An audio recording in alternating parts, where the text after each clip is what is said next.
Some people in the Bay Area, of course, had some sleepless nights because they were worried about their relatives in France. Yes, they were calling, getting updates on loved ones, making sure everybody was okay.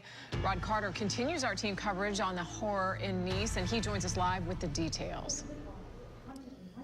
Hey, good evening, Jen, and good evening, Keith. Now, you probably wouldn't think we're actually at the airport. We are at the airport. There's a singer on stage here. We're between gates E and F, and they had this service, pre-planned Bastille Day celebration here, but instead of starting with the song as they're about to start up with right now, they started with a moment of silence. But as you mentioned, I did speak with two people with very strong family and friend ties to France, and they told me they were absolutely horrified by what they saw in Nice. Take a look.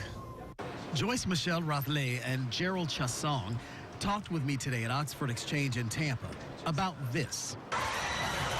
The attacks in their home country, France. They watched in absolute horror as a man drove through a crowded Bastille Day celebration, ramming that white truck into the crowd. Very sad to see how easy it can be done, and makes us feel,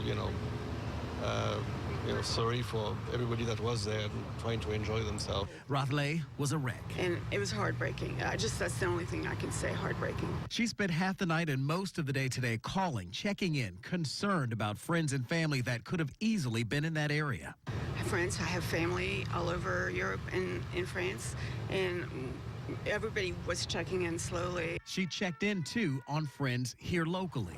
One of my friend's sisters was there. She left 10 minutes before.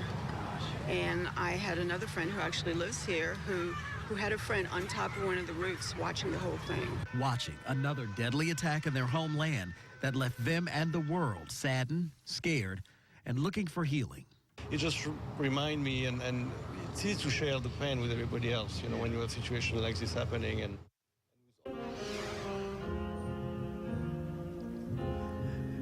And again, music is greeting all of those passengers getting off planes here at Tampa International Airport. It's a celebration for Bastille Day, much like those folks were having a celebration there in Nice. But of course, we see how horrifically that ended. And these folks started this celebration with a moment of silence. Now, that woman I spoke with in the package there, the story, Joyce Michelle, she told me she spoke with a friend whose sister was on top of a building, Keith and Jen, when all of this was happening, watching all of that horror play out down on the streets below. Absolutely devastated by what she was watching. Keith. Understandably so. My goodness. All right. Rod Carter live at Tampa International Airport for us tonight. Thank you. And we will continue to bring you the very latest on the horror in Nice, both in our newscasts and on our website, WFLA.com.